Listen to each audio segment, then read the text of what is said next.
Okay, we're gonna get this thing started. Let me go ahead and see here, share some more places.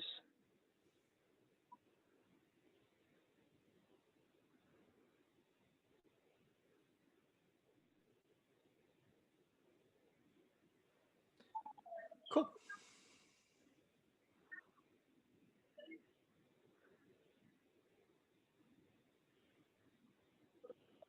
And then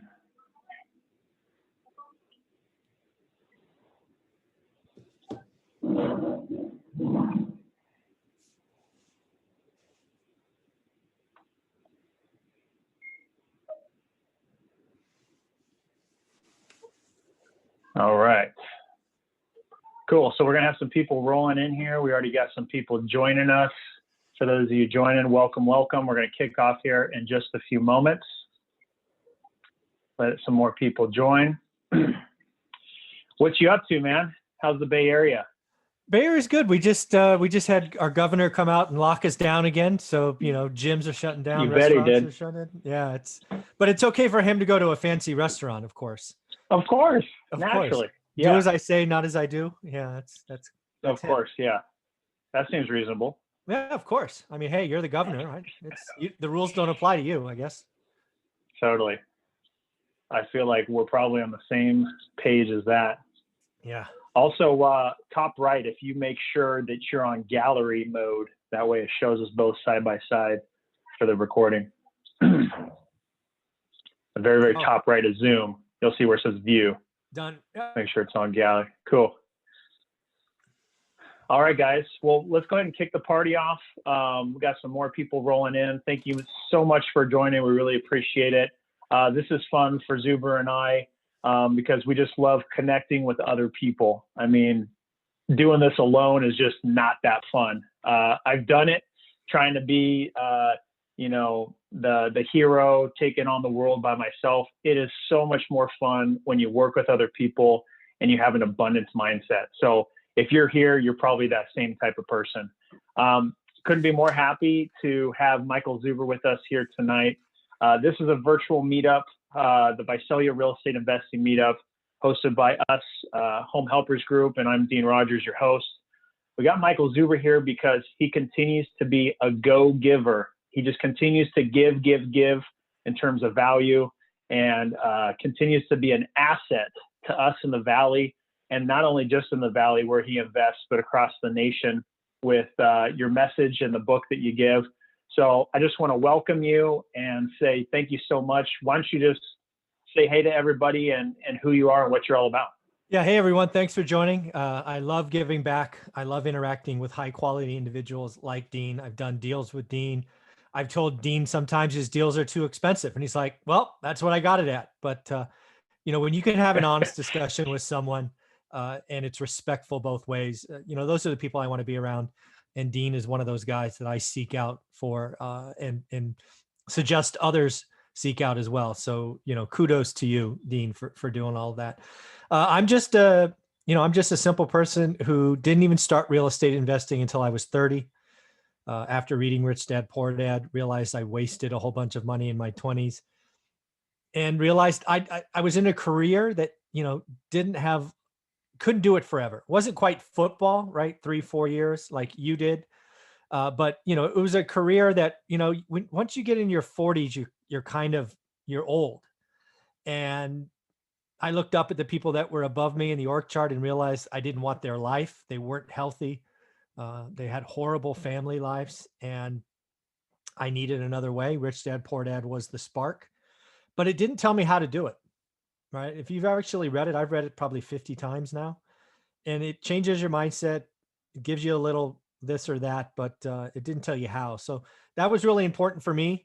Once I retired at 45 was to write this book, because it is the how. It's okay. I read Rich Dad, Poor Dad. What happened?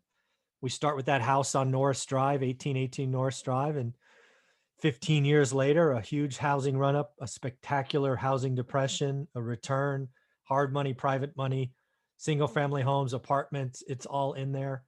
And, you know, now I'm lucky enough that I don't have any crazy wants, right? I don't need the Ferrari. I don't want a jet. I'm comfortable in my own skin. So, I can give back every day. I give back, I'm up by 6 without an alarm clock. I've read an hour of material, maybe 90 minutes, and I do a daily financial show at 7:30. It's a highlight of my day at 7:30. Then I do some expert interviews, which you've been a part of a couple of times, at 8. And, I'm on with the rest of my day by 9:30. It's a pretty good life. I get to help people. I have 1,000 students now. We just passed that mark. The book's probably Wow. 6 or 7,000 units. And yeah, life is good. When you give without expectation, it's an amazing feeling. That's awesome. Well, dude, just again, thanks for everything that you've done. Again, like you said, we've worked together.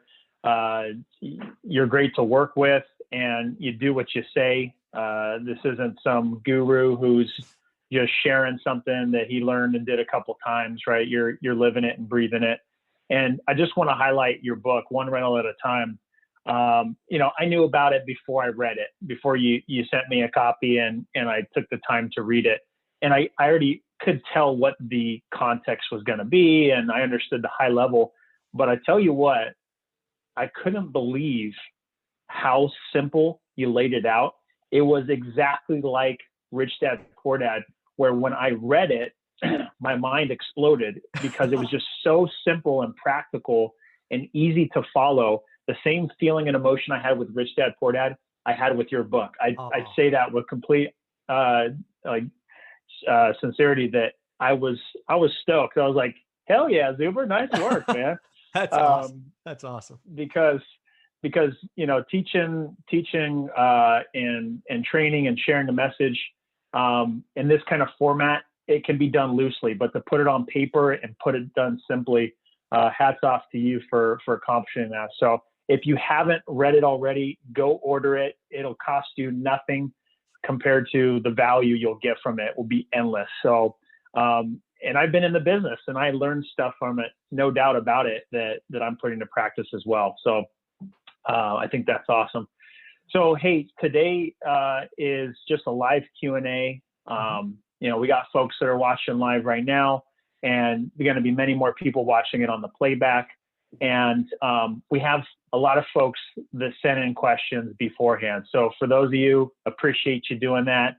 I basically just put them all down in a list, and we're just going to hammer through them. I think one of the fun parts that I enjoy is just the small chit chat that I have with other investors like yourself, Zuber, on a daily basis, and just talking about what's going on, talking about deals, how we feeling about the market, about a certain, whatever it is.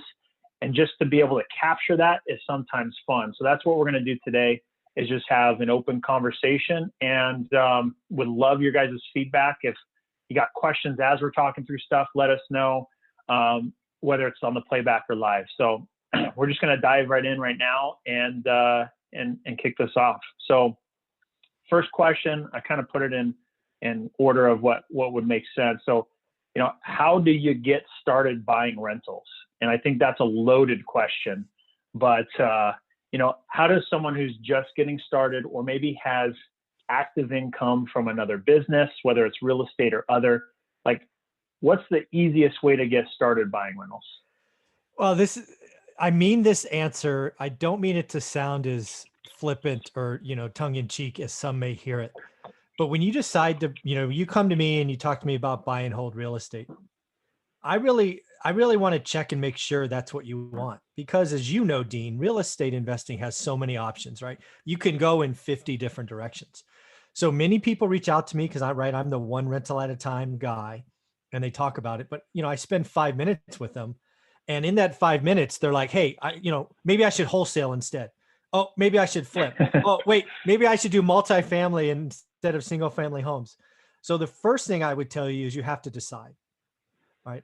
I believe that buy and hold real estate is a path to being a multimillionaire. I actually, just before this video or this interview started, posted a presentation on how to become a multimillionaire with real estate. And the first step is focus. You need to commit. You need to let the other stuff go, right? If you're entertained by flipping shows on HGTV, great, go be entertained. but don't be distracted, if that makes sense, right? If you were like me, where you worked 60 hours a week, you had 25 to 30 hours of travel time on top of that, plus had family responsibilities, worked 6 days a week. I only had Saturdays as my weekends because I traveled Sundays to be at Monday morning meetings around the world.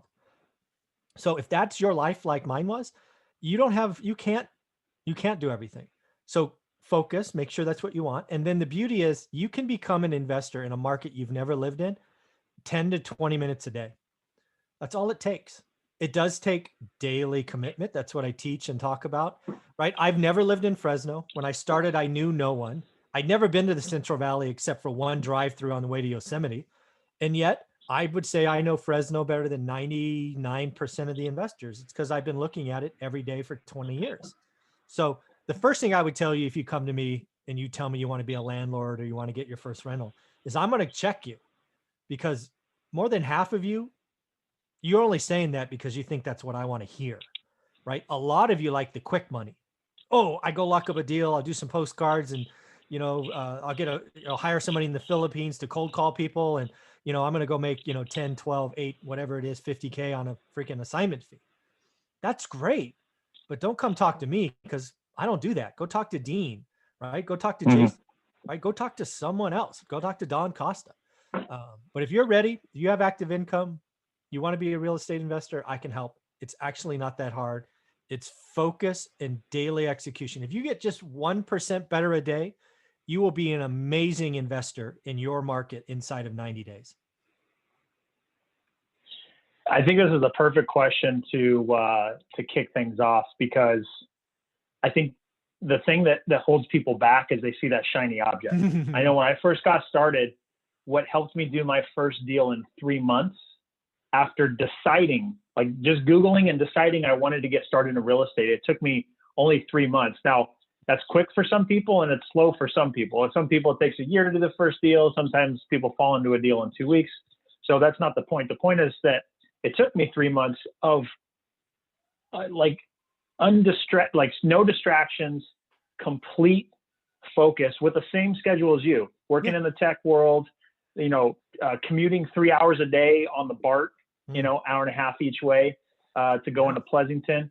And every second I had on the train at night, I wake up in the middle of the night, I would take every second I could to learn and then follow exactly what information I was consuming, followed every exact step.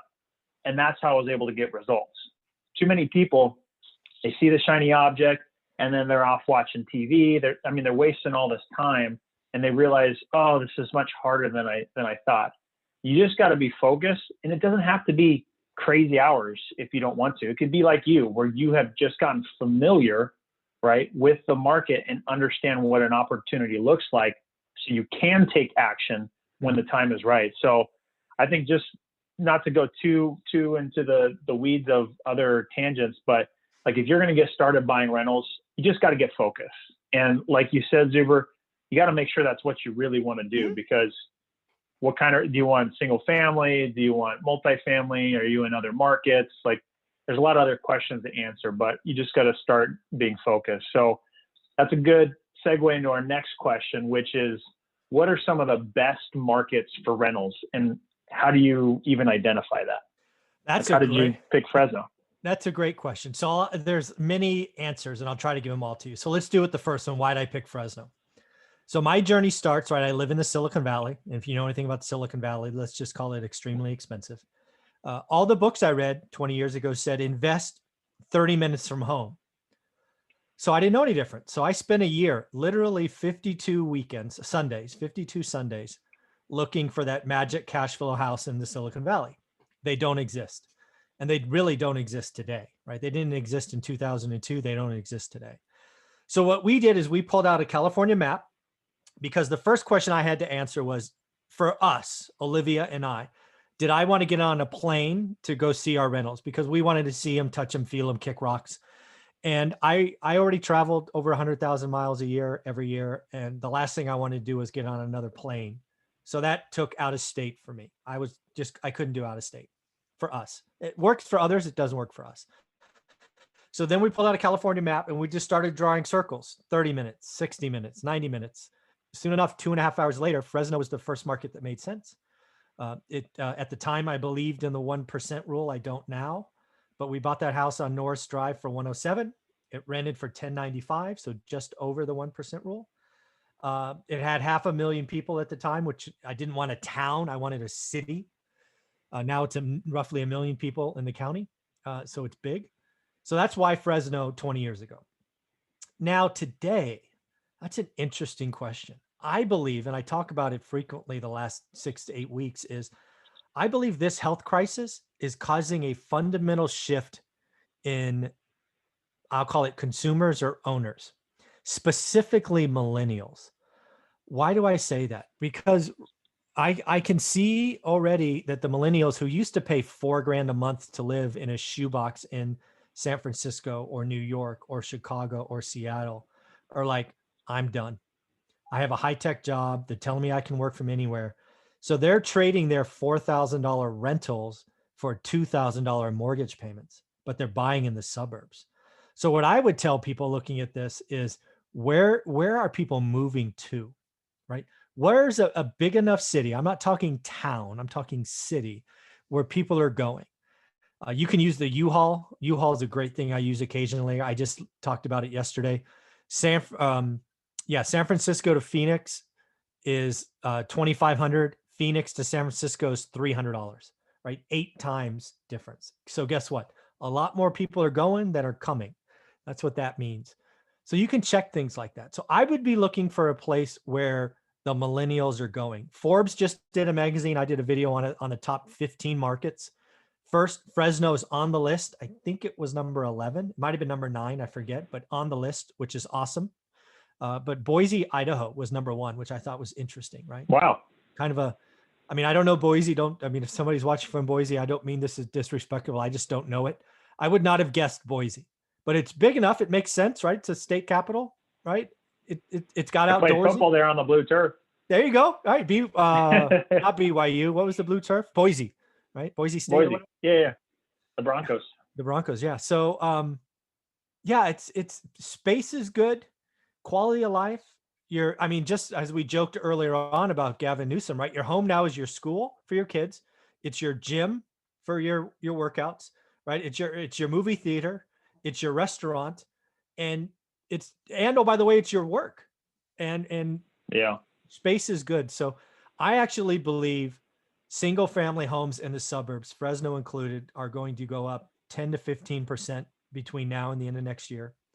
And as a landlord, what does that mean to me? Well, this is what happens every time. Prices go up first, and then rental rates go up next. And again, I'm being very specific in my answer. I think it's single family homes. I own a bunch of apartments. Apartments are a little slower than houses because, again, they're so close, right? And they're small.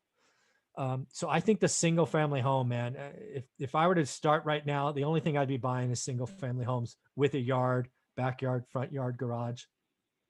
It's just coming. We're going to see owner occupants. We're going to see millennial buyers, FHA loans. With the new administration, we could even see a $15,000 tax credit like Obama did. I think it was like 2009 with his $8,000 credit. It's going to be a great time to be a landlord. So go where the population is going and avoid dense urban environments. Like there will be a time to buy in San Francisco, but it probably won't be for years. But there will be a time. It's just not right now. San Francisco's got a bunch of pain coming. Yeah, no, I agree with that. What's interesting is hearing your perspective. So, you're a firm believer on the single family home. It's worked tremendously well for you. You also hear conflicting arguments of like, oh, don't even dare spend a second on single family homes. You got to buy apartments. That's how you scale. You got all your doors in one place, one roof that you got to pay for.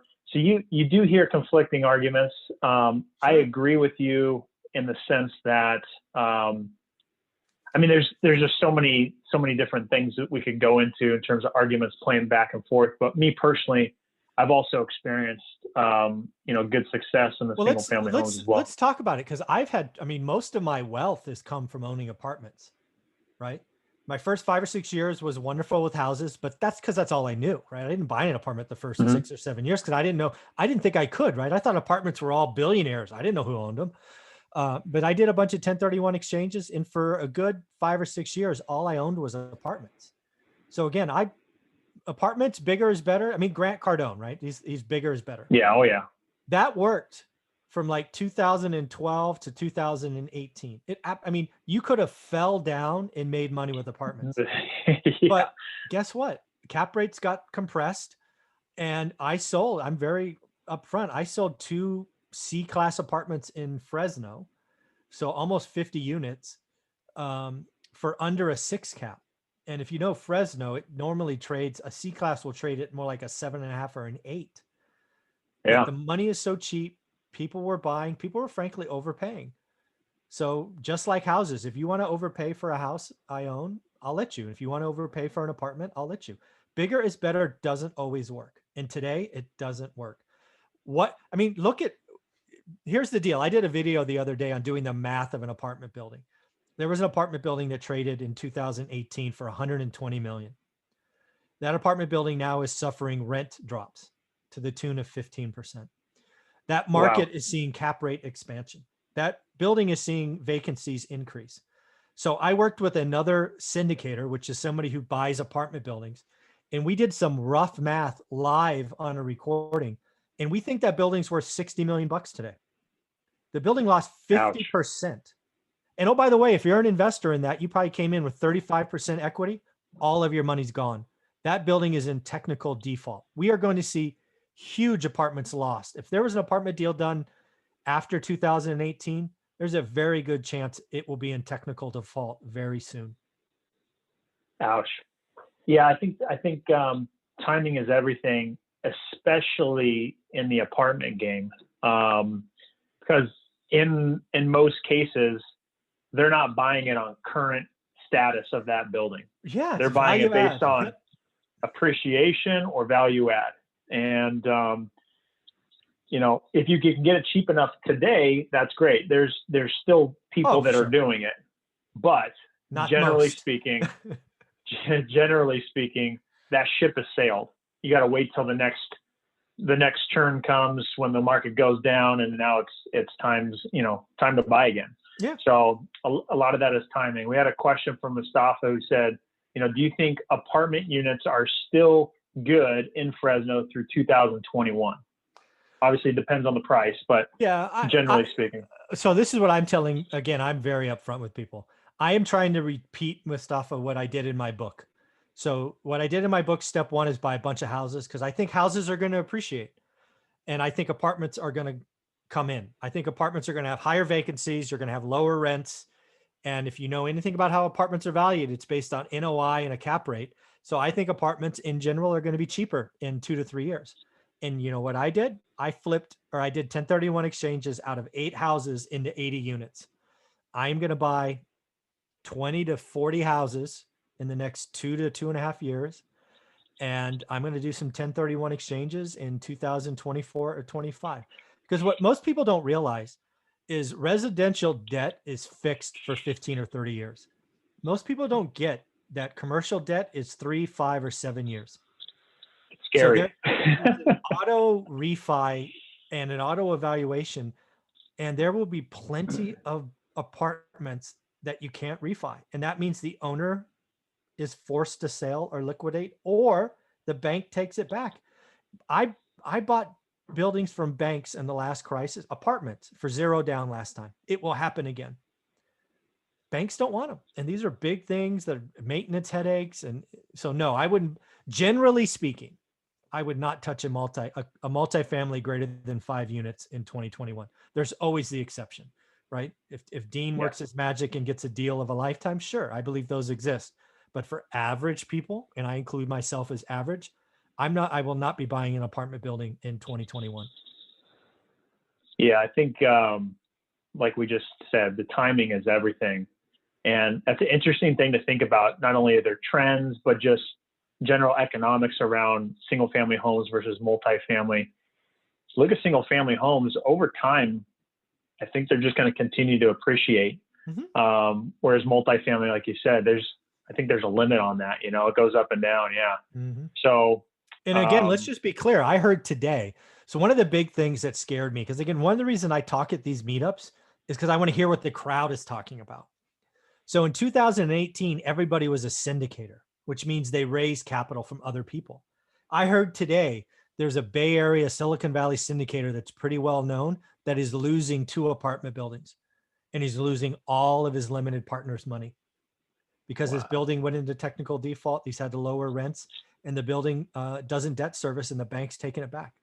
There are people that invested millions of dollars with this individual that's gone. It's going to happen. That's terrifying. Yeah. Yes, it's terrifying and sad. Yes. Yeah.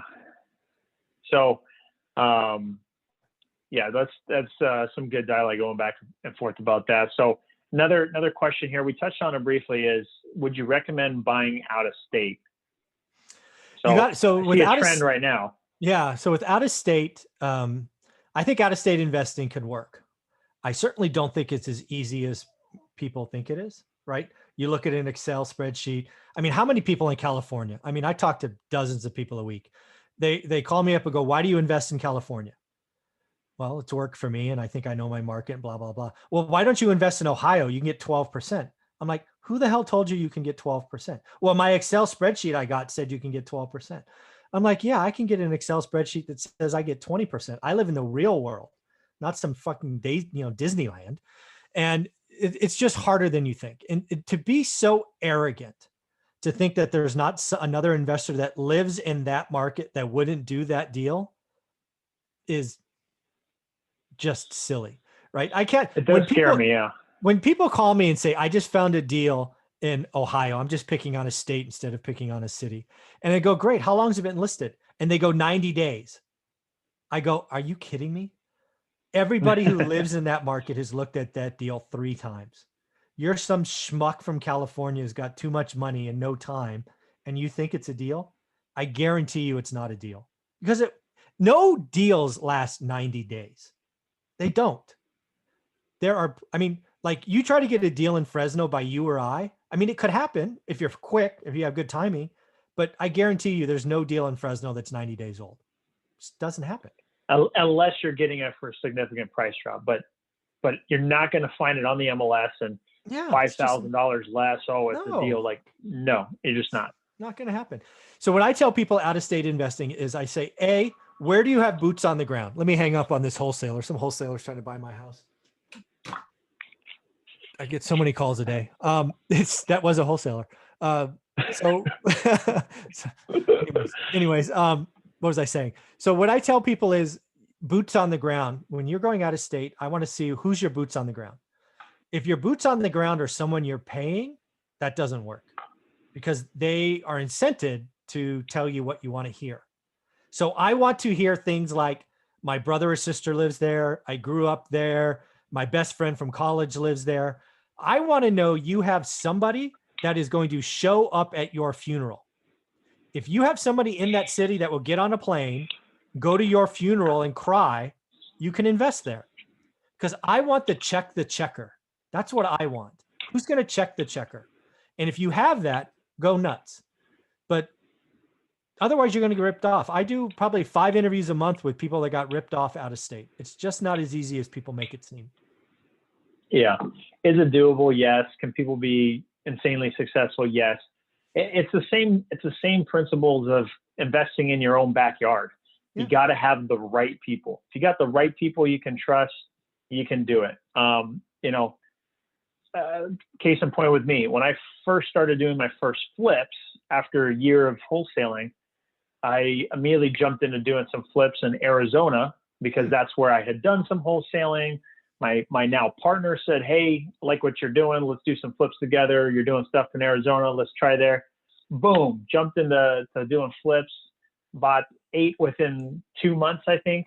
And the first 2 or 3, the other ones we sold, one we wholesaled, the other ones we flipped, made money on. The first 3 we bought didn't have the right information, all the bad stories about bad contractors ripping you off, doing bad work, and you have to redo it all over again. Lost a ton of money, a ton of money. I'm sorry. Like uncomfortable amounts of money that people would just get off this. I know. But for me, you know what? Hey, I live and I learn, and then I make up for it, Later. double times over that. So, so the point is like, you got to have the right team, right? So a lot of lessons I've personally lived there. And for those that are doing it in other areas, if they have the right team, they can do well. So it's the same thing. You got to put in the time. It's team. People get it wrong. When you go out of state, they think they always ask me what market I should go to. Again, it's the wrong fucking question. Where's your team? Go, if you can find the right team. And again, I joke about they're going to show up at your funeral, but that's what I mean. I want you to think like that. If you have that, you're going to save yourself thousands of dollars, and you're going to save yourself mistakes, right? If, like in your example in Arizona, if you would have had somebody around there, they'd have called you up when you told them you locked up those 3 houses, and you go, dude, you're buying on the wrong side of the street. What are you, an idiot? That's what it was. The wrong side of the street. The comps on the other side. Awesome. Perfect. Exactly. Slam dunk. Yeah, the mistakes are very common. Yeah, it looks great on Google Street View. I mean, stop it. Mm-hmm. Yeah, so it's your team. Invest in a team, because a great team, frankly, you can invest in Manhattan. If you have a great team, you can invest in one of the most expensive places around. A great team can make a bad market good, but a horrible team could make a great market terrible. Yeah, absolutely. Here's another question we got from Tua on the live comments. What are your thoughts on the changing laws favoring tenants in California? Are you planning to move out of state? Nope, not going anywhere. I think I don't really see, I mean, the eviction moratorium, rent control. So first off, I'll do rent control, right? AB 1482 passed January 1st of 2020. If you're running a good business, that doesn't affect you. 5% plus inflation. I've never raised rents more than 5% because I'm always at market. Who it does hurt, and it's where Dean and your peers can fish, are mom and pop landlords who had not raised rents, and there are hundreds of dollars. Mm-hmm. They're in trouble. But again, that's, if you run a good business, you treat it as a business, it doesn't affect you. Eviction moratorium, that hurts, but the CDC order is countrywide, not California wide. It's always been tenant friendly. I compare California with Texas all the time. Did you just say tenant friendly? Oh, I thought you were saying landlord friendly. I was about to jump out of my seat here. I was like, landlord friendly? No way. Tenant friendly. It is very tenant friendly. Okay. Yes, that is accurate. But I compare California and Texas all the time. And again, I go back and I tell you the story of one rental at a time. So let me rewind the clock for you guys, and let's go back to 2008. I have 7 properties, 6 houses and a duplex. So 8 doors, 7 properties. They're all doubled in price. I have a choice because I can't buy the 9th one, right? I can't retire yet. I'm not free, but I can't buy the 9th one because they don't cash flow and my brain won't let me buy it, right? I'm not going to go create an alligator. So we go to Texas. We go to San Antonio, Austin, Plano. We sort of fixate on San Antonio given the numbers, and we almost buy 24 units. We almost buy an entire cul-de-sac of 4plexes, right? 6 4plexes. And, we thought about it. We drove around. We would have just 1031 out of California and gone to Texas, no capital, been all good. But here's the rub. Yes, you can get somebody out in Texas who doesn't pay in less than 2 weeks. Sheriff lockout, 7 days. California, it's 75, 90 days. But what they don't tell you about Texas, when everybody talks about Texas being great, property taxes get reset every year. So, I have friends who decided to go to Texas when I decided not to, who now have alligators. Sure, they cash flowed $250, $300 when they bought, but rents have not kept up with cost. Now they're negative. Now they're eating money every month. So by staying in California, by knowing my market, by watching the ups and downs, I was able to retire financially free at 45. And those people own a bunch of houses in Texas that are negative cash flow. I think I made the right call, even though it's not landlord friendly. Yeah, so that's the thing, like no income tax, but the property taxes are where they're going to get you. They're going to make up the money somewhere else, right? So Yeah. that's one of the things where it can get you is those property taxes. And I didn't Every know that it year. reset every year. That's insane. Every year. Yeah, just clamps down on that cash flow. And pretty soon it's gone. So I'm really happy that I did not go to Texas, even though it's landlord friendly. And oh my God, Bigger Pocket says you shouldn't invest in California. I like California. California is just fine.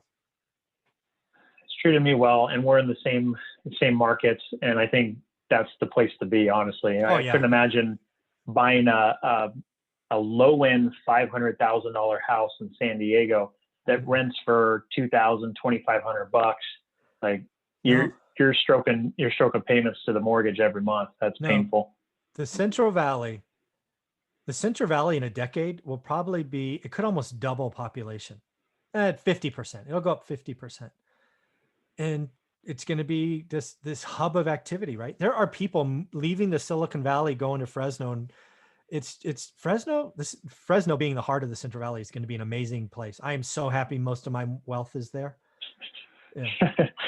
Yeah, it's amazing timing. I mean, just look as California and the general population continues to grow, and the trend that we're seeing now, they're just going to get out of the more expensive areas and just move right to the Central Valley. So we're pretty fortunate to be there. You got it. Work from home. Another question here from Mustafa: how do you value units that are rented under market?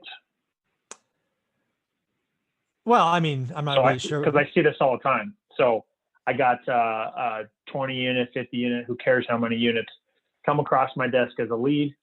Hey, the rents are $500 a unit, but they should be 800. Oh, I got How do you rent that? Are you saying, do I base it on the 500 and buy it based on that? Naturally, they're going to probably not sell it for based on the value of 500 a unit. What's the appropriate way to value that? Well, in today's market, given AB 1482, absolutely. And you have to value it on the 500 a unit because you can't raise it. I mean, maybe it's 525 because you can raise it 5%, but you can't, don't you dare value that at 800. If it's a house, different ballgame. If it's units, even a duplex, you have to value it on actual income, actual rents. Because if you're valuing it on the gap, you are going to lose money because the tenant has the power. And that's what's going to slowly evolve over the next couple of years when mom and pop investors realize they're in trouble. That's why you should be marketing to them and highlighting 1482 I'd highlight in the marketing material because they're stuck. Yes, absolutely. I value all of my multifamily on actual income. I probably would give them 5% because that's legal, but I wouldn't give them the 800 in your example. And if they're not going to do it today, great. It's a warm lead for the future. And I would send them every article I could on AB 1482, just to remind them what they have. That's some good info right there. All right. Next question we have here is, how much money do you need to buy a rental? I believe in being conservative financing. I believe you should at least do 20% down, 25% would be better. Not only do you need the down payment, you need closing and make ready. And you should probably have 6 months of reserves put aside. So whatever the purchase price is, let's say it's the average 200K house. What is that? It's probably $70,000, 75 grand you should have. I mean, just doing the full math, 20% down and all that. Yeah, maybe it's 60 grand. And for those of you that maybe just getting started, you don't have a lot of income or money saved in the bank, my favorite way to buy a property, because that is certainly the tried and true way to do it. My favorite way to do it is get a deal so good and bring in someone else's money, private money, to buy that property and to pay for the make ready costs. Then when I refinance it, I either have no money in the deal or the bank even gives me money for free. Yeah, the good tried and true Burr method. Yes, that works. I still do that on occasion when the numbers work out as well, but it's not for the average person.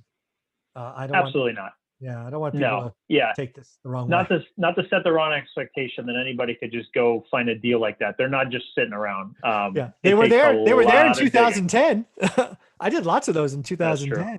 They're not there today. That's true.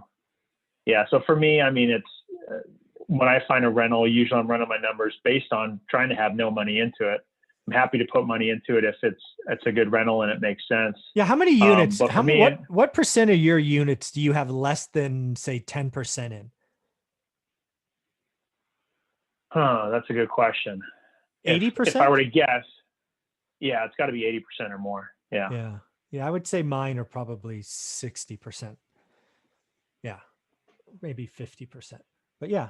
Yeah. You're a much better finder. Absolutely. So that it comes back to what you spend your time doing, and where your skill sets are at. That's what I do all day, every day. That's how I started out, and where I grew my skill set is just marketing direct to owners and getting them off market and cheap. So how many deals have you done that were on the MLS? Great question. On the MLS, let's see. Did 2 last year. I did 4 in 2018. I did 5 in 2017, and I did 6 in 2016, 4 in 2015. Boom! I got that ready right there. So about 20 units. Yeah, about so. Yeah. Yeah. So I did 100% of my deals that I retired on out of the MLS. I didn't buy anything. That's amazing. I didn't buy anything direct from owners. Didn't even know it was a thing. Didn't have time. Right. I was focused. Like the very first question, I didn't get distracted. I looked every day. 10 to 20 minutes a day. Bing, bing, bing, bing, bing, bing, bing. Yep. That's what it is. It's the repetition. I mean, how do I find deals, 10 plus deals a month? It's by repetition. It's by continuously, doing whatever it is that you're doing to find those deals, whether it's on the MLS or you're networking or you're paying for marketing, whatever it is, you just have to keep doing it. It's consistency that's going to get the results. Mm-hmm. Okay, next question here. Would you rather invest in real estate or stocks when the market is down, and why? Well, so again, that's actually, I've never had that question phrased that way. God, that's a really good question. So let's assume the market's 50% lower. Both markets 50% off. Wow, that's a really good question. And this is why, because I've invested in both those markets. Stock market would allow you to typically get you a faster return, right? The market will double faster in the stock market, usually. True. Right. True. Right? So if you put your capital there, it doubled, you could take it out and buy more real estate, right? Because real estate's just slower, right? Mm-hmm. By the time stocks double, real estate might be up 10%, maybe even 8%. So if I would knowingly know that the stocks were 50% off, real estate was 50% off, I would probably roll my money into stocks, knowing that I'd get my double there sooner, and I could invest into real estate because real estate appreciates less fast. So that's theory. In the real world, doesn't work that way. You never know, right? But I appreciate the theoretical question. I mean, that's what I would do in theory. But in reality, I don't invest for appreciation. And that's what's wrong with that question. The question is, hey, stuff's on sale. I'm going to buy stuff on sale because it'll appreciate. I don't buy for that. I buy for cash flow. I do not include appreciation. I do not include discount in my criteria. I want to know how hard my cash is working. And that's when I buy. I don't care. Because buying based on appreciation, that's just a gamble. You're playing a game. You don't know the end results. You don't know. I mean, even if you could tell me, yes, the stock will double and yes, real estate will double, you're not going to be able to tell me when. And you're not going to, maybe it goes from 50% off to 70% off, because who knows? 50% may not be the bottom. I don't bet. I don't play. My job was to bust my ass during the day, 9 to 5, and then buy a cash flow unit once or twice a year because I needed cash flow to pay my bills. You don't pay your bills with appreciation. So I answered the question logically. That was a fun mental exercise, but in reality, I don't include appreciation. I don't think discounts. Some people do these math on value add deals. Oh, I bought it for 50% off or 50K off. And they want to include the 50K in their spreadsheet. I'm like, where's that? Where did that money come from? Who the hell said it was 50K discount? I don't understand. Oh, it's crazy. That was funny. Yeah, that's a really good question.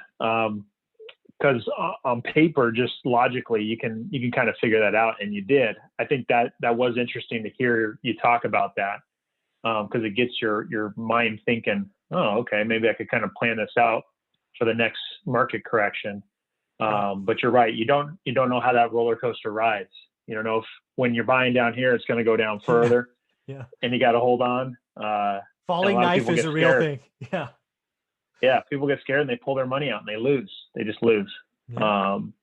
So that's cool. Another question here from Tua. What do you do for fun outside of real estate? My life. Tell me you do like ballroom dancing or something like that, please. No, I do CrossFit workouts, I guess is the thing I do for most fun. That's true. I see you post about that. Yeah, the endorphin runs you get from a good barbell and cardio workout is pretty amazing. But again, I thoroughly enjoy. My highs during the week now are usually in my private Facebook group when one of my students get a deal. When they write oh, Michael, thank you for helping me, I got my first deal. That's pretty special. Yeah. For me, it's not about the money anymore. Not about the units. When you don't have any crazy wants and your bills are paid for, it's kind of freeing. So I can literally do what I want when I want with whom I want, assuming Gavin Newsom wasn't restricting my abilities. But yeah, it's pretty cool. You mean you don't like the control? No, and I have a nervous wife, so I haven't driven my car so long the battery died. I mean, oh my gosh. Does that tell you how long I've been cooped up?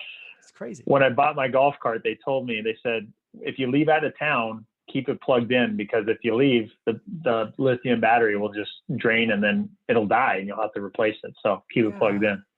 I didn't do that. I mean, I have a really nice car. I didn't think the battery would die if I didn't drive it for a month. I mean, Jesus. Oh, well. So Mustafa had another question. What are your thoughts on sub-2 deals? Ooh, Pace Morby.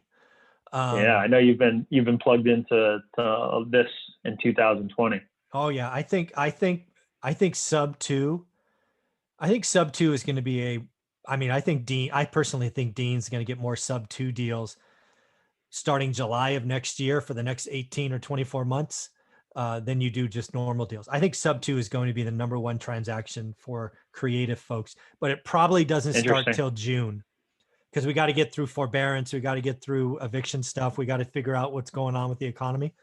But once we get humming, I think 2021 is going to be a great economy. And when you have a great economy, you have movement. I think so too. Yeah, you have movement and people move. And there are going to be some people that want to move and either they don't have equity or they can't sell, but their debt structure is going to be awesome. 2.75, 2.55, 3%. That's going to be really cool. So I'm getting tapped into sub-2.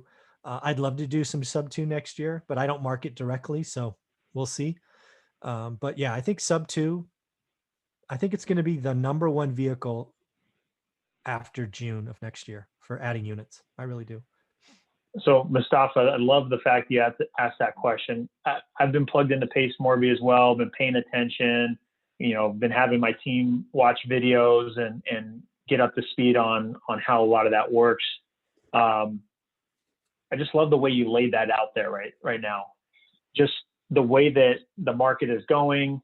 I think 2021, you're right, is going to be a good market, just based on the buildup of how things are going. And naturally, when I think there is about to be, a crash and a correction, there is always a rise, and fast too. So I think you're right. 2021 is going to be a good market. There's going to be a lot of excited people taking advantage of opportunities. It's just when do you jump ship? Is we don't have the crystal ball, but you got to pay attention to the data. And so, yeah, I think you're exactly right. Getting through the forbearance, getting through the eviction, all of that stuff is going to come to a head at some point, and people are going to want out. They're going to want out, and the timing is going to be good. So, yeah, I think sub-2 is going to come to life even more than it is right now. There's a lot of people educating around it. Yeah, I agree. So, quick question from Bob: can you just explain sub-2? Just the way that you simply put things? Yeah. How I would raise sub two, is it Bob you said? Yeah. So Bob, you have a Yeah. mortgage, on your house today, Bob, and let's just say the mortgage payment's $1,000. Let's assume you have no equity in the house, so you can't sell it the traditional way, right? Pay an agent 6%, this or that. But Bob, you get a new job in Texas and you got to go. So you could turn it into a rental, but Bob, you don't want to do that from 4 states away. The next thing you're going to do is you try to sell it, but then an agent comes over and says, Bob, sorry, your house is worth $100,000. I need to get paid 6%. Can you write me a $6,000 check for transaction costs? And Bob, you say, no, I have all my cash going to moving expenses. So now what you have is you have a mortgage of $1,000 that's probably marketable because you've been paying on it for a while. You probably have a 30-year term, maybe you're 3 or 4 years in. So there's value there. You probably have a low interest rate because you were probably smart, Bob, and you got a 30-year fixed rate mortgage. So the debt doesn't reset. So what you're going to do is you're going to find someone like we've already said, Pace Morby or Dean. And you're going to say, Dean, will you buy my property subject to the existing mortgage? So basically what happens is Dean steps in for you, Bob, for paying your mortgage.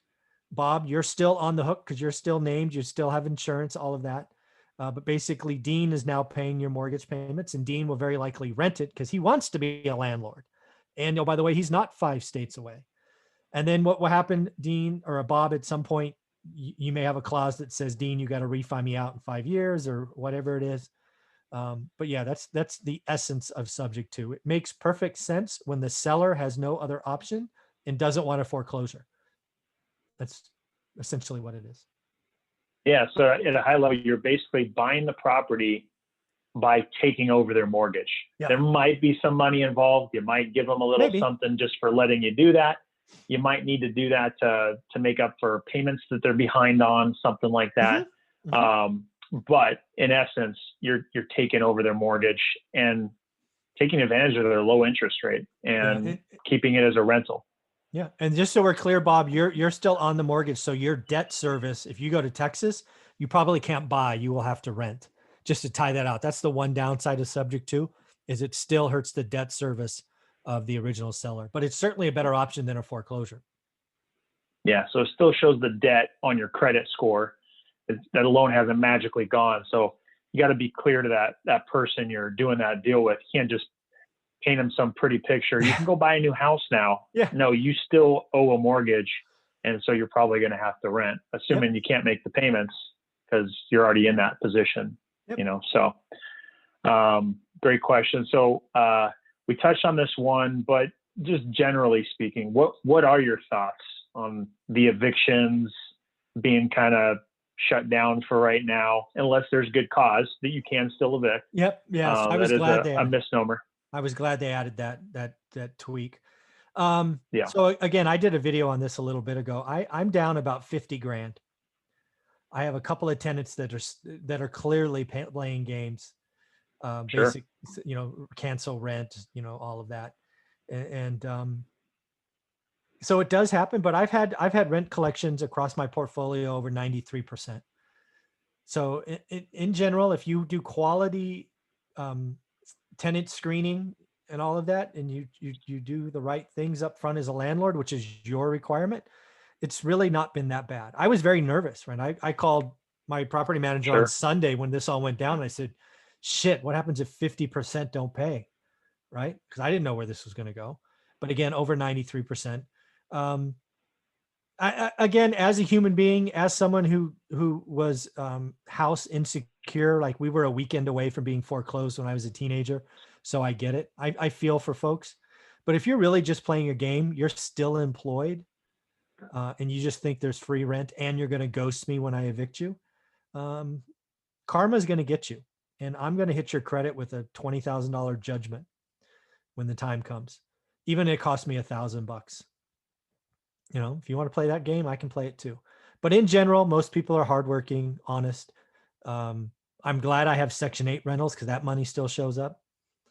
I'm not so concerned. I was really concerned in March, but now we're 9 months into this or 8 months into it. 93% collection, knock on wood. So it's not been as bad as I feared. Yeah, I think we're in the high 90s. I think there was 1 or 2 months, maybe 3 months ago, where it was 100%. And then it went down to 90. So I think we're in the high 90s. I think there was 1 or 2 months, maybe 3 months ago, where it was 100%. And then it went down to 90. So I think we're in the high 90s. I think there was 1 literally only one tenant that came forward because our property manager sent out letters to everybody. Hey, if you need help or whatever it is, reach out to us. One person got back and said, hey, I'm a little shy on money, but let's figure out when I can make that money back. So they paid like half the rent and had a payment plan to catch up on that. So we haven't been hurt, thank God of that. But yeah, I was nervous too, no doubt about it. I called some of the lenders and was like, so this forbearance thing, like, what's this all about? How does that work? Just in case I need to. I got money in the bank, but I don't know how long this thing is going to happen. And, stroking these checks on my own every month, I need to look into this. Right. So, so that was interesting. Another question here. Do you think greedy banks will catch on to the sub-2 and start calling the loans? Well, they obviously have the right to do that. I think calling greedy banks is disingenuous. Banks have the money, they make the rules. If you don't want to use a bank, don't use a bank. That's on you. Calling them a greedy bank I'm not okay with that. That's just poor taste. But yeah, I mean, the bank has the right to do that, right? They approved a mortgage for in this case, Bob. They didn't approve a mortgage for me.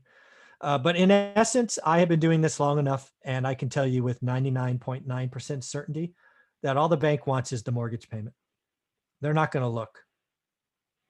I'd agree with that, because if you think about it, do you think the banks really want to deal with those properties? They don't at all.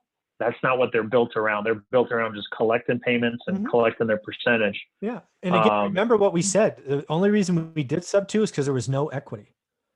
If a bank forecloses, they have no equity too. It doesn't get better just because the bank owns it instead of you. So trust me, I invested through, profited from widely. The banks did last time. The banks will not turn away a payment. Not going to happen. And I hear that asked all the time. I don't think I've heard too much talk about, oh man, be careful with this because I had my bank loan called. I hear people talk all the time about just asking or just putting out the thought that it could be called on, but I've never, ever heard someone actually have a loan called on. I don't know. Have you? So I've talked about this literally. I probably talked to people that have done 10,000 subject to deals now on my channel and whatnot. I think I've known of 2 instances that it was called. And again, one of them, they worked it out, so they didn't call the loan. And then the other one, they had to refi because there was a bunch of equity there because the bank was being sold, right? There was an outside force causing this audit that caused the note to be called. But in general, if the bank is receiving payments, it's not going to even hit their radar. They have enough problems, right? With non-payment, they're not going to seek more problems. That's fair. Yeah, totally. Next question here. Thoughts on where the market is going? So we touched on that too, but let's dive a little bit deeper. Let's talk about the next step. So I like the way you laid out getting through forbearance, the eviction moratorium.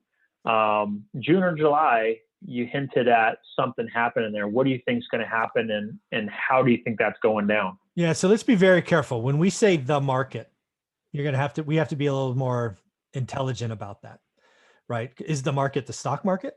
Is the market the real estate market? Is the market national real estate? Is the market California real estate? Is the market Fresno real estate? I'm happy to answer any one of those questions, but the answers will be different based on what the question is. Yeah. So which one of those? The question was general. So pick your favorite that you think is most relevant for the audience. So I'll talk about 2. I'll talk about Fresno and then the national, because they're probably a little bit different. So Fresno, just because that's where I'm at, that's what I know. I still look at 10 to 20 minutes a day. I believe Fresno is going to see population increase. I believe the demand for housing is going to be higher than it's ever been. I believe first-time buyers are going to increase, and there's no affordable homes. The last time I checked, the median home price in Fresno is $363,000. I believe it will be north of $400,000 by the end of next year. So another 10%. Wow. I believe rents will go up at least 10 or 15%, because what's going to happen in Fresno is there are a bunch of frustrated landlords. And right now, landlords are getting the short end of the stick, right? If you have 5 units and you have 3 not paying, that hurts. So what I think is going to happen by the summer of next year is you're going to have some landlords that go, I give up, but they're not going to sell to Dean. What they're going to do is they're going to kick the tenant out. They're going to polish it up like HGTV, and they're going to sell it because that's what sells today, high-end stuff. So what I believe is going to happen is we're going to have less quality, affordable rental homes, which means guys like me get to raise my rents and I get to buy more and charge higher rent. So I think values go up first. Inventory of available rentals goes down, which means rents go up. So I think Fresno is in for 2 or 3 good years to come. So that's what I was going to ask. Build on that. How long do you think that lasts? And then when that stops, what do you think happens from there? Is the market then correcting and going down in value, and rent still stays the same? Mm-hmm. There's only 2 things that will slow Fresno down. And again, I talk about one in my book. It's called the affordability index. Again, how did I get out at the right time? It's because the affordability index in Fresno got to 20 and today it's at 47. So house prices can go up to a level that they become unaffordable. I've done some rough math. That means the average has to go about to 465 to 470. It could get there, but it would probably be 2023 or 24. Assuming everything stays the same, interest rates, income, all of that. If nothing else changed except the price and we were suddenly at 470, you're going to have a lot less buyers. That will slow the market down incredibly. I think more likely it's going to be an interest rate rise. I believe the Fed is going to come out and have to raise rates. I think it's going to be in late 2022 because I see 2021 being a 5% GDP growth. Or more. I think unemployment goes from wherever it is today, 6.9 to under 5. I am really encouraged by what I think happens in 2021, which means inflation. And when inflation comes above 2%, the Fed is going to have to raise. And when you raise the federal funds rate, the 30-year mortgage rate rises. And when the 30-year mortgage rate rises, your payment rise. And bingo, bango, you can afford less. So I think interest rates rise in late 2022, which really dampens real estate into 2023. I think 2023 is probably a flat year. I don't see a crash. The debt structure is very different. Population's not shrinking. I think incomes go up in Fresno. There's no crash. Fresno's not going to crash like 08, 09. It's just not going to happen. So that's interesting because everybody likes to talk about the crash. The crash is coming. Crash is the most popular word to talk about. Now, there's so many factors that play into that it's got to be the perfect storm to have that happen. Now, I think the pandemic stuff that has happened, I won't share too much under my thoughts on that, but I think a lot of that has kind of built up this tension of something's got to give. Yeah, so they're just wrong. I mean, one of the most frustrating, I think, is when YouTube entertainers get out there and they talk about a 2021 crash. One of them talked about a 40 to 50% collapse in U.S. real estate in 2021. Another one came out and said 30%. Folks, they're wrong. I'm willing to bet thousands of dollars in donations to charity. I believe national real estate will be up 8 to 10% in 2021. It's not possible. It is impossible to have a crash. I don't care if there's 3 million people in forbearance. I don't care if there's 5 or 7% of people that can't pay their rent. It's not going to freaking happen. Yes, San Francisco could fall 40%. Yes, New York could fall 30 or 40%. But folks, those are industrial, urban, vertical markets. Most of the US isn't like that. Most of the markets, Fresno has 1 month of inventory. 1 month. You're not going to have a crash with 1 month of inventory. There's no crash next year.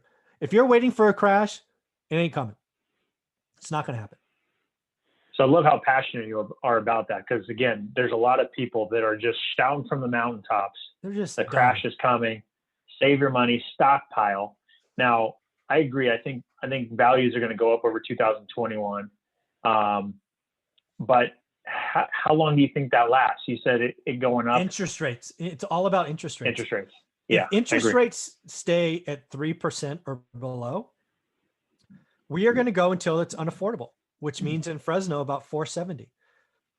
just folks, I mean, God damn, one of these YouTube entertainers pulled out a graph. It said, look, 2008 peak.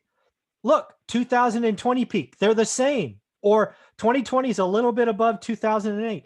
And this stupid motherfucker says we're going to have a crash because the price is the same. No, you dumb shit. The interest rate in 2008 was 6.5%, and it's 3% today. The payment is 30% less. There's no chance there's a crash. I mean, just stupid stuff like that drives me crazy. I can't tell. You gotta give more emotion. I can't really tell how you're feeling. Sorry. So, I mean, that is interesting though. So what if though, just to play devil's advocate, yeah, what if the interest rates are low, but instead of that 1 month of inventory, there's a flood of foreclosures? Because this is what everyone's talking about. This is the other viewpoint. Sure. Foreclosures just flood the market. There's so much inventory. Yeah. Now values are being driven down because these. Let's talk about that. Yeah. So that's awesome. So again, let's just play this out, because again, I'm willing to debate any of these idiots. So let's just play it out. So there's 3 million single family homes in forbearance today. That's public record. It's out there. 3.1 million homes. That's a national number. What percentage of those homes do you think are in Fresno? 1%? Yeah, it's got to be low. Yeah. I mean, here's the problem. There will be markets like San Francisco, Las Vegas, Orlando, where these extra foreclosures really hurt the market and you have dominoes. But most of the country aren't set up that way. They have 1 month of inventory. They're identified as one of the hottest markets in the country by Forbes. And yes, let's just say it's 2%. So what's 2% of 3 million? What's that? 60,000? 60,000 homes? So, okay, this is why these idiots don't make sense. So 60,000 homes in Fresno potentially could foreclose, okay? But here's the real world, because again, I've been doing this a while. How many of those homes do you think have equity? I'm going to tell you more than half, because this is the deal with forbearance. You could have bought a home 10 years ago, lost your job, asked for forbearance, and gotten it. Forbearance does not mean no equity. Forbearance just means you can't make the next payment. So, Dean, if you have 40 or 50% equity in a home, do you think there's a chance in hell you get foreclosed on? No, you're selling that immediately. Yeah. I mean, Jesus, and you probably get a home equity line. Probably, right? For That's owner true too. Yeah, and you could probably limp through getting another job. Right? But worst case, you get a job in Texas, to pick on Bob again, like we talked about earlier. You just put it on the market and sell. Yeah, you take a 5% haircut to sell it quick, you're done. So, okay, half the 60 grand are gone because people have equity. Here's the other thing. The banks are working with people today. Unlike last time, where a bank said, and I quote, "I will not work with you until you're 90 days late." Today, they're like, give me a phone call. I'll give you a forbearance for 90 days. No questions asked. Right? And then every 90 days, you can ask for another 90 days. What they're saying now is when you come out of forbearance, you don't necessarily owe all that money.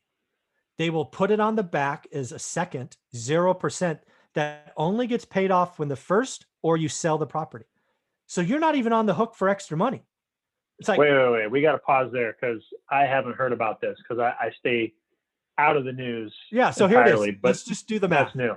$1,000. Let's just assume your payment's $1,000. And let's assume you and the bank agreed to 6 months. So month 7 comes, you now have a job, right? You got a job somewhere else. You, in past, what you would owe month 7 is $7,000, right? It'd be the 6 months you missed plus the payment for 7th month. The banks have come out and said, no, we are not going to do that to people. We are going to take the $6,000. We are going to create a second.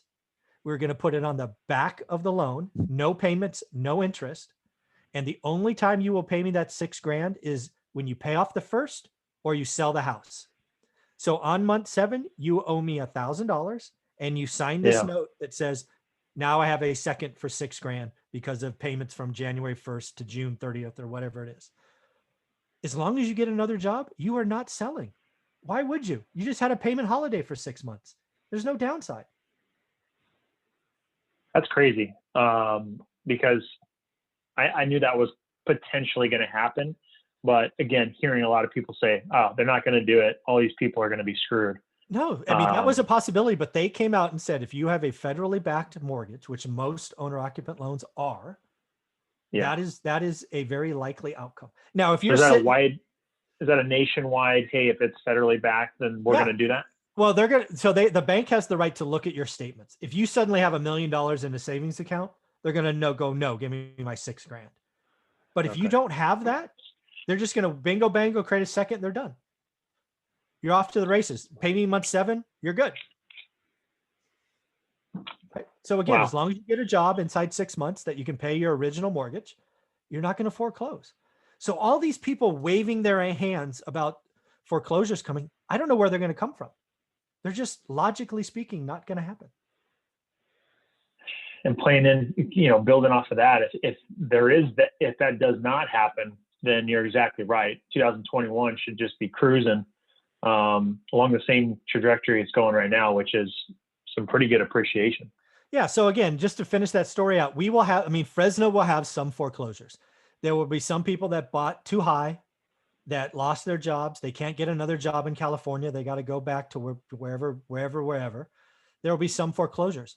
But of the 60,000, it might be 3,000. And freaking Fresno would absorb 3,000 freaking houses in a weekend, right? Yeah. It's just not going to be a problem. It's not going to slow to the trajectory down. It's just not. These people are, they have no experience. They're looking at a spreadsheet going, oh my God, 3.1 million people in forbearance. Oh my God. Just wake up and use some logic. Well, that's good news for us. We're in the game. We're looking for deals. So I think that's good news. So another question from Tua: how do you keep yourself motivated? Do you have a mentor or a mastermind group? I have lots of, I don't know if I call them mentors. I call them my network. The big thing about this game, you are who you network with. And if you're not constantly upgrading your network, like Dean and I are talking here, you're going to get stuck. The people that were my 5 closest friends 20 years ago, they're not on the list today, right? It's just not. You Totally. got to constantly growing. I've gone to a couple of mastermind events. I've spoken at a couple of mastermind events. I don't have any interest in running a company. I don't even have employees. I don't have a thing. I don't want overhead. My life's pretty good. So I have not signed up for one. But I go to them when I'm invited. I guest lecture sometimes. I think masterminds are important. You got to remember though, I'm odd. I don't want a company, right? Dean has employees. Dean's training people. Dean's hiring and firing. I don't want any of that fucking nonsense.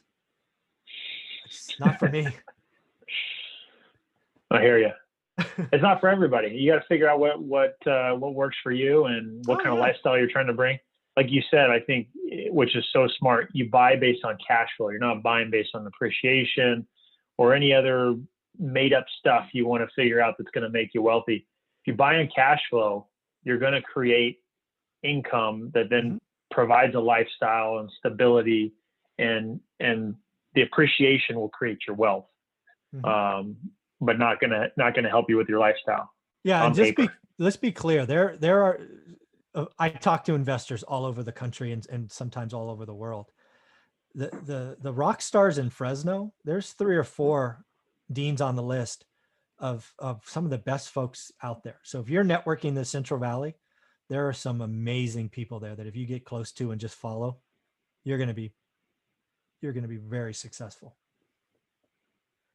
Yeah, you always got to be looking to work with the right people that not only are just successful but are good people. Oh, for sure. If they're not both, you don't want to be dealing with them at all. Exactly. Run away.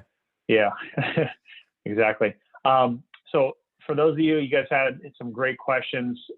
We got one more question here that we've got that came in before the live Q&A. So if you've got another question, fire it off now before we finish this next question and talking through it. Appreciate everybody's feedback so far. So what are your thoughts on rentals long-term, and what type should you be buying? Commercial, SFR, Airbnb, we have touched on some of this, but just to dive into it specifically, what are your thoughts on rentals long term? Yeah. So again, you got to remember who I am, and my answer is very biased. I mean, we both know Kyle, who does Airbnbs and all of that. So you got to know who you are. I want the least headaches possible. I want the least turns possible. I like year leases, even though I get less money. But if I buy them right and they cash flow and eventually I pay them off, life is good, right? I have a portfolio of almost 200 units, and I probably spend 2 hours a week on my portfolio. I'm guessing you spend 2 hours a week on an Airbnb, right? A single Airbnb, turning it and listing it and all this other stuff. Not for me, man. Again, I am done with my day by like 9:30 in the morning, and I can do whatever the freaking heck I want. So I like monthly or yearly leases. I like month to month. If I only could buy one thing, it'd be single family. Because again, when I look at a decade, single family, everybody wants a home. Space is good. This crisis is teaching us that space is good. I believe the value of shoeboxes in the cities are going to be a lot less. But that doesn't mean I wouldn't buy them, right? If the shoebox became half as much and I could buy some for discounts, sure, I'll buy them. But if I can only buy one thing, it'd be a single family home on a 1/4 acre lot, one story with a garage. That's all I'd buy. Yeah, that's kind of a sweet spot right there. I agree. I think it's your safer bet. It might not be explosive growth or anything like that, but if you're looking to have a nice, consistent growth in income and wealth, I mean, that's the right way to do it, I think. Again, this back to our very first question of focus. I mean, God damn, I get people all the time reaching me out because I'm the one rental at a time guy. What do you think about house hacking? What do you think about Airbnb? What do you think about Airbnb arbitrage? Right? All these ways to squeeze profit out of expensive real estate. And I'm like, buy better deals. I mean, just do your homework. Again, folks, I look every day on the market. Every day, even today. And it's hard, especially today. It's never been this hard, but it will become easier in 2021. You just got to learn your market, do a deal. If you can't, I mean, I think this is the third 6-month window where I haven't done a deal, right? Right at the peak, we didn't do any deals. Right at the bottom, we didn't when all the hedge funds came in. And then the last 6 months, we haven't done a deal. That's okay. I keep looking. I keep trying. Just keep swinging the hammer. Yeah. That's what you got to do. Yeah. Just keep buying for cash flow. Don't try to, what I fear new investors do is they try this one rental at a time thing for a weekend and it doesn't work. And they're like, I can't do it. Zuber's full of it. I'm going to house hack or I'm going to Airbnb because I can stick more people in and I can get $300 a room and this, that, and the other thing. And they're not seeing the downside. The house gets beat to shit. You get fights and drunks in there, and then girlfriends or boyfriends come over, and it's just it pretty soon morphs into a nightmare. I don't need extra headaches. Real estate's hard enough. And I just rather wait for that good or great deal. Yeah. A lot of people won't wait. They're impatient. They want to rush into a deal. And you gotta stay true to what what you want your numbers to be. Yeah, if you are, go ahead. If you're running numbers on a spreadsheet and you know exactly what return you're looking for, you should stay true to that. You shouldn't try to squeeze and make up some numbers just to try to do a deal. Yeah. Here's a question I get every week, and I answer it the same way. Hey, I've got X amount of money, and this time I'll say 50 grand. Hey, I got 50 grand. What should I buy? And I'm like, nothing. You need to spend 90 to 100 days looking at a market, figuring it out. You got to know what an average deal is. But wait, I got 50 grand. I need to buy something. No, you don't. It's okay. Hit the pause button. Go do your work. Can you tell me what an average deal is in whatever market you've chosen? No. Well, I don't care if you got 500 grand. No, go learn your market. Go look every day and become an expert in that market. I don't care how much money you have. It's not important. Totally.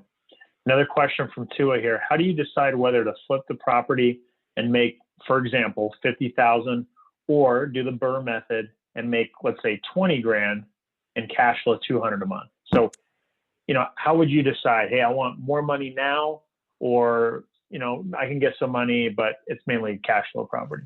I know that answer before I close on the property. I make that decision. I don't get to the end and then decide. I know the minute the seller agrees what I'm doing with that property, and I don't waver unless something very unexpected happens. So I know going in.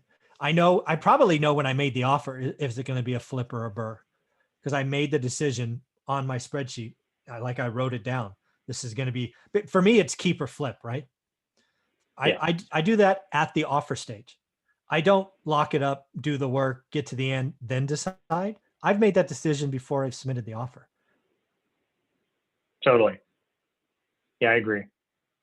That's got to go into your process, just your decision tree of like, what offer am I going to make based on X? And maybe the offer is the exact same. In most cases, it's going to be a little different.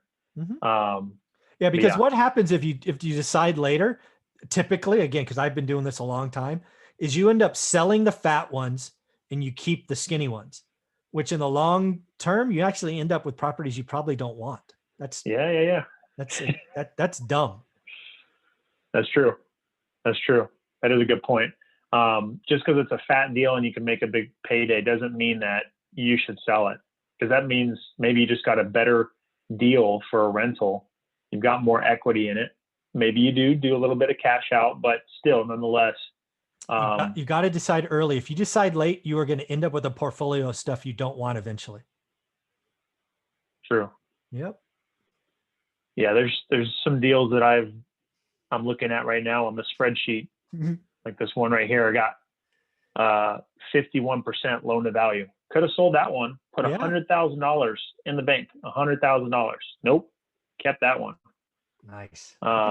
Good discipline. Yeah. So, and I got a handful of those. So, I mean, those are examples that you could sell it, put a big chunk, but that's going to help you build your wealth. Obviously, the cash flow is going to be better on that. The cash flow on this one is $350, $400, but it's got 100,000 in equity. But I'm going to keep that all day long. Absolutely. Let it pay it down. Okay. So that's all the questions we got here. A lot of great questions through the live too. So I think we've had a great conversation, a lot to talk about. Dude, I love having you on, because not only are you passionate, you got so much just good information and well-rounded too, because you're spending a lot of time researching this stuff daily, not only the market, but you're looking at stocks, you're looking at businesses, and it just brings a lot of different perspectives together. And I really appreciate that. So thank you so much for just providing a ton of value to the audience, as you always do. And, sharing your time with us. How can people get a hold of you? How do they find you and stay in touch with you? Yeah, I think the best thing to do for me is to follow me on YouTube. I create 3 to 4 original pieces of content every day, and the YouTube channel is called One Rental at a Time. Just search it, youtube.com/one rental at a time. I have an Instagram page if you're into that daily stuff as well. But yeah, Instagram or YouTube, One Rental at a Time. And of course, you can buy the book on Audible or Amazon. But if you do, you got to leave a 5-star review, because I want to average 5 stars. Right now on Amazon, we have 329 reviews, and it's 5-star average. It's pretty cool. That's awesome. Yeah, honestly, guys, if you don't have the book already, recommend getting it. It's a no-brainer, and for me, it helped me in what I'm doing. And follow Zuber on YouTube. You got daily content, which I enjoy watching myself. So again, appreciate your time, and we'll be on again. I'm sure we will. Take care. All right, Dean. Thanks for all you See do. you guys. You bet.